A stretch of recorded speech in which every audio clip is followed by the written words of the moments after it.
Hey, what is up guys, and welcome back to the FCS Football Channel. I'm your host Finn, and today we are back with the match preview for the Manchester United versus Aston Villa game.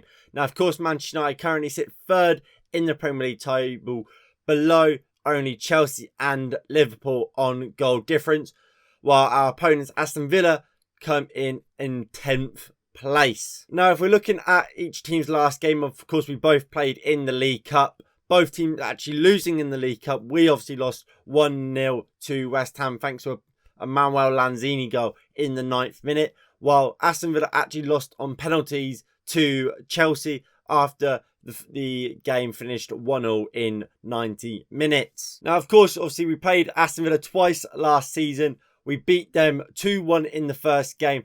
Goals come from Anthony Martial and Bruno Fernandes from the penalty spot. Bertrand Traore scoring a goal for Aston Villa in that game. In the second game, we won 3-1 at Villa Park with Cavani, Bruno and Greenwood all scoring. Bertrand Traore once again also scoring for the Villains. So, look, we're the favourites. We should be favourites. We have a decent record against them. Obviously, like I said, beat them twice last season. That is what we should be expecting to do this time. We should be looking to beat them, and anything but a win is a disappointment and it's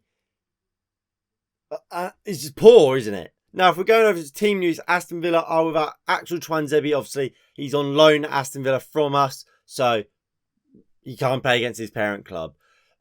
Morgan Samson obviously picked up a hamstring injury in that Carabao Cup game against Chelsea, so he will be out. Leon Bailey has a quad issue, so he will miss out on this game. He picked that up after coming on as a substitute against Everton in their last Premier League game, while Matt Targett is also doubtful for this game, while Trezeguet is undergoing knee surgery. Now, for me, Aston Villa's two key players are, of course, Danny Ings, obviously a goal scorer, someone who you give him a chance, he'll probably score it, and key creator, Argentinian international, Emi Buendia. He is their Jack Grealish replacement. He's the player that will create chances for this Aston Villa side. Of course, he didn't play last time out, but I think if Aston Villa do go with this three at the back system, they want someone who is very, very good at creating in that just behind the striker role at number 10. I think Emi Buendia fits that perfectly. So they are the two players I would be looking out for. When it comes to Manchester United, of course, we are without Ahmad, we are without Rashford, as we have been for the majority of this season. And Cavani is a doubt due to fitness. Obviously, picked up a knock. He weren't involved on the weekend against West Ham. Weren't involved midweek against West Ham. So he might make the bench, but don't count on it. And I think in this game, Paul Pogba will be our key player. For me, like I said, I think Aston Villa will go with their three at the back, meaning creativity is key. I think Bruno Fernandes in this game, while playing up against a three at the back, will be very high, looking to break through the lines alongside Cristiano Ronaldo. So I think it's going to be down to Pogba to create from deep or from wide, wherever he's playing. And I think if Paul Pogba has a good game, we will win this game. I think Paul Pogba has a massive game on his hands, and I think he can take the pressure.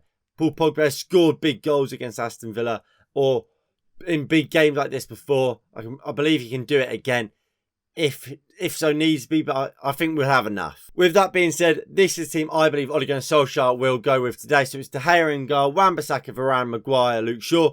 All of them were rested midweek, so they should be fully fit for this game. I think he'll go with Freddie McTominay like he did against West Ham. And, well, to cut a long story short, I think he'll go with the exact same team that's starting against West Ham. I think he likes this team. He showed last season this is pretty much the team he would have played last season if he had these players. Pogba on the left, fantastic. I think why would you not stick with that if you're Ole Gunnar Solskjaer? He's proven he loves to play Paul Pogba there. He's proven he loves to play McTominay and Fred. I don't see any team but this playing, to be honest.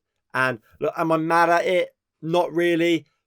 But it's one of those things where when you play a pivot like a Freddie McTominay, it has to work or you're going to receive backlash and criticism, because both of them are, well, it's a majority of Man United fans aren't good enough to be our number one pivot or in the starting 11 week in, week out. So you leave yourself vulnerable to criticism, but if it works, you have to applaud him. So I think that is what he'll go with. On the other hand, I would go with this. So same back four, Van der Beek and Matic in the pivot. I think every time they play together, they look fantastic. They look great against West Ham. I think they both got 8s on my player ratings. Matic was man of the match. The only problem we have with Nemanja Matic is, can he play a full 90 after playing midweek? That would be my concern. And that is kind of why I'm so sure McTominay and Fred will play for Ollie's team. Because Matic surely would have came off if he was going to play today. I don't think Matic is capable of playing 3 games a week or 2 games a week. So while I would love to see Matic play, I wouldn't be surprised if he doesn't, because he obviously played a full 90 midweek. Donny van der Beek, he has to play. He's proven himself to be ready to be playing first team football here at Manchester United. He should have been playing it last season. He didn't. This is the opportunity. He's proven himself time and time again. He can play in that pivot, playing it very, very well. Give him the opportunity in the Premier League, Ollie. You've got to use him. Then when we're talking the front line, Pogba on the left, Bruno at 10, Sancho out on the right, Cristiano Ronaldo up top. For me, when it comes to Jadon Sancho, I just want to see Jadon Sancho for one on the right-hand side, where really we signed him to play.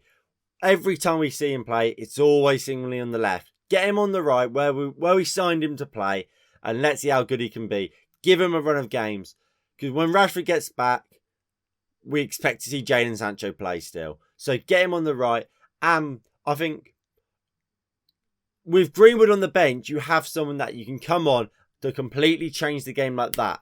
Greenwood's a player that can score from anywhere and is a threat off the bench, which you don't want to be facing, especially when you're tired, because you have to be fully on the ball to stop him, because he can go left, he can go right, and you don't want that when you're a tiring centre-back. So I would have Greenwood coming off the bench, and like I said, I think that allows Sancho to get some minutes as that right winger. Let him start building a relationship with Aaron Wan-Bissaka, and then gives Mason Greenwood the best possible chance of scoring or affecting this game off the bench against tiring players. So that is what I would go with. Obviously, you don't drop Bruno, you don't drop Cristiano Ronaldo. Pogba, creativity on that left-hand side. You have creativity in Matic and Donny in the pivot.